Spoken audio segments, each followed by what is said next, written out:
This is MIcornus Phokane, the leader and the founder of Church Governance Solutions. And I know there are many people that would say, I'm a matured leader, I'm matured because of my own reasons, and they will give a lot of reasons. Today I want to deal with signs of matured leaders, and I want you to put yourself on the litmus test, maybe. Check if you're a matured leader through this, because the topic that we're dealing with is something that you can introspect and look at yourself if you are a matured leader, or maybe even analyze others if they are matured leaders as well, based on what we want to share here today. Remember, on this platform, we are restoring godly order in the house of the orderly God. And I believe that you are learning a bit out of this, and the good Lord will bless you as you do. Now, what are the signs of maturity leaders? Ability to provide advices that build instead of destroying. Now, there are people that would actually advise you in advice that will destroy you, and they will give advices that are not sustainable. They will give you advices that will lead you astray. There are people like that. But we are saying that great matured leaders are those that are able to advise you with a good advice, an advice that is matured indeed, an advice that when you apply it, it will actually reap results for you, and good results, of course. It will actually help you to harvest well, and good harvest, of course. So this is very important. Now, matured leaders are always obsessed about advising people properly. And therefore, matured leaders, when they don't know, generally they would say, I don't know. Rather than advising somebody wrongly, they would actually either concede that they don't know, or rather refer you to someone else who know better than they do, and somebody who's maybe specializing in something that you're questioning about, and they'll refer you to that individual to go and see that individual, because they are truly themselves not actually qualified to even answer what you are asking. Now, this is maturity in leadership. Now, the other thing about matured leaders, they're strong in character to pursue own goals without pressure, because those pressures that may come caused by other people. Now, I want to say that there's pressure always in this life. And that pressure is actually experienced by all. It doesn't matter how educated you are. It doesn't matter how matured you are. It doesn't matter how anointed you are. There will always be pressure. But we are saying that matured leaders, the difference here is that they are able to have that character that pursue own goals. And we're talking about that character that will be able to say no to no and yes to yes, and they don't bend easily. We're talking about matured leaders. They don't bend easily. They don't just follow the wind. They don't just follow others because they're calling them to things. They are able to stand on their feet and say, that I don't do, or that place I don't go to. And they are able actually to say, literally, I am busy. I cannot do that which you're inviting me to do. And that's matured leadership. And we want to emphasize that you need to develop this maturity of that level, whereby you are able to pursue your own goals without the pressure of others.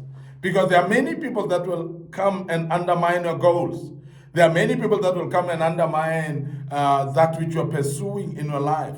And therefore, they will discourage you and tell you not to pursue that which you're pursuing. And we want to emphasize that if that is the case, then you are not a matured leader, because the matured leader will actually stand firm and not shake because others are advising otherwise. Because there are those people that put pressure on you. While you're busy doing something, they pressurize you to an extent that you must do that which they want you to do, or to follow their path and their goals instead of following your own independent goals. But in the first place, you need to identify what goals you have, because there are those young men and young people that are actually drifted away from their focus by their own friends, what we call peer pressure. And we want to urge you to be aware of peer pressure and not be forced to do things that others want you to do. We've seen pastors that do that. We've seen church members that do that actually just do things because they are pressurized by others or by their fellow pastors. They are pressurized by fellow members in the church, and that becomes detrimental when you do that. Now, we are saying also that matured people are non-judgmental in attitude towards all people. Non-judgmental towards people, towards all people. Now, when we talk about non-judgmental, we're talking about that those things that, according to the doctrinal background that you have, you find yourself automatically judging others. And we want to say that mature leaders don't judge people. They actually look at people, understanding that people are sometimes the product of their background. Others are actually the product of their own association as well, which is the people that you associate with, they actually produce a certain form of a human being out of you. Now, when you come, therefore, and come to the pastor, come to the leaders, and so on, when they are matured enough, they're not going to judge you. Because there are people that go through difficulties in life, that those difficulties have dictated who they become. And therefore, they are actually in a certain pathway, or they've actually lost the right way along the way, purely because of the situation that they're faced with.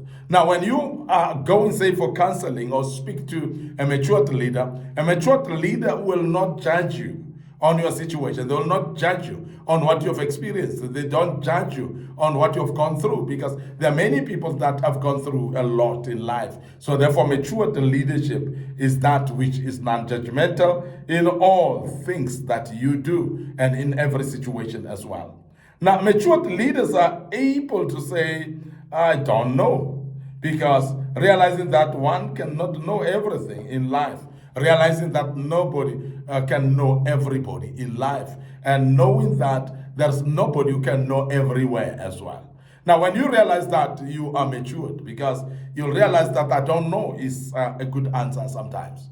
And therefore, when somebody, you seem to be a jack of all trades, you seem to be knowing everything. You need to be knowing everywhere. You need to be knowing everybody. That's a weakness, and that's something that is not possible at all.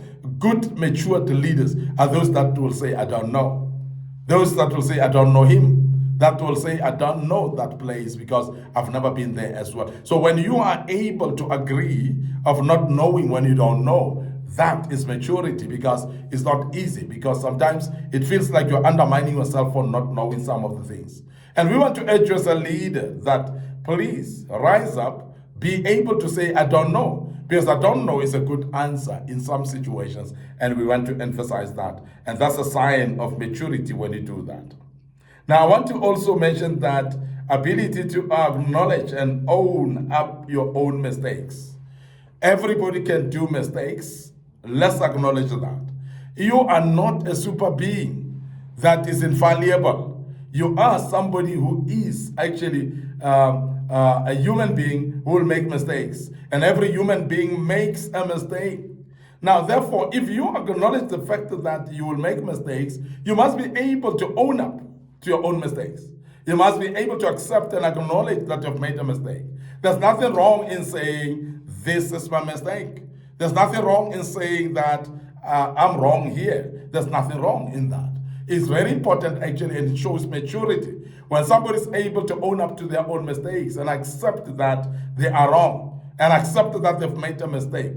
Now, sometimes life is messed up by arrogance, whereby people are arrogant against each other. And we've seen this in couples as well. We've seen this in colleagues at work. We've seen this also in employees towards the employers as well, whereby somebody is arrogant. They make a mistake. They cannot acknowledge the fact that they've made a mistake, and they refuse to own up to their mistakes. And as a result, that arrogance actually becomes detrimental to you. And we have seen people being fired from work because of that type of arrogance. We have seen couples divorcing because of that particular arrogance of not being able to say, that's my mistake, I've done a mistake, I'm sorry. So that arrogance is the one that kills families. It kills churches, that type of arrogance. It actually kills workplaces as well, whereby people in workplaces, they become arrogant when they've made a mistake. And we want to urge you today that please be able to know this, that it is a sign of immaturity to be unable to own up to your own mistakes and to lie about it and say, but it's not my mistake, and to shift the blame to others. That's the sign of immaturity, and we want you to be aware of that. Now, ability to polish the strengths to polish your own strength in others and also strength of others as well, than elevating their weaknesses. And I'm sure this is very important that we should actually look at. Now, when you look at matured leaders, are those that are able to look at the strength of the people, whether they are their subordinates, whether they are their colleagues as well. They are able actually to elevate the strength of the people, not the weaknesses. Well, when you start to elevate the weaknesses, you are destroying people. And that can only be because you are an immature leader. Because mature leaders are able actually to see that this can destroy an individual. And because of that, then they don't want to actually destroy people. And they elevate their strength instead of elevating their weaknesses. So be aware of that, because that makes you a great leader and a matured leader when you are able to elevate the strengths of others, not their weaknesses. And we know that also ability to respect others by actually keeping confidentiality in their issues. Now, confidentiality is very important, because the word confidential means that you should keep it to yourself. And therefore, whatever you've heard about somebody, whatever somebody has confided in you and spoken to you about, mature leadership is that decision where you are able to keep that to yourself and become confidential and treat confidential matters as such. And that's very important. Matured leaders are able to do that. And we want to urge you, wherever you are listening to us from, as a matured leader, keep confidential matters as such. Keep confidential matters confidential. And that's very important that you do that. And matured leaders are doing that. Ability to work with own enemies while being aware they are enemies, that is total maturity. And I don't know if you've experienced that. There are people that are plotting against you. But that ability to be aware that these are plotting against me, but I'm still going to work with them without showing them that I know. And that's very matured in nature, because sometimes you become revengeful, sometimes you fight back, sometimes you want to destroy people because you realize that they are your enemies. But matured leaders are able to work with their own enemies. And we have seen Jesus working with Judas for many years. And for those years, the 3.5 years until at the end of his ministry. And that's very important that you mention. We mentioned that because you, as an individual, you should actually adopt that leadership of Jesus, of being able to live with Judas, knowing that this guy is an enemy, but you've been able to work with him through and through. And that's very key for us to mention that for you. Ability to respect and submit to authority is a wisdom of a different level. And majority of the people fail to submit. They fail actually to be subordinate. And therefore that cannot make you a leader. And majority of the people that cannot subject themselves to leadership of someone, then that is not good leadership. Matured leaders are able to submit to others. They're able to become subordinate to others as well. That's maturity in leadership. Now, finally, full awareness of own mistakes and weaknesses and doing something to improve them is maturity. Because sometimes you can know, there's a difference between knowing your mistakes and your weaknesses and acknowledging them, but not doing anything. But there's a difference between that and acknowledging them and doing something about it. And we want, as Church Governance Solutions, to say, when you acknowledge your mistakes and you realize that you are wrong, correct it and make sure that you're on the pathway of correcting that which you've done as a mistake.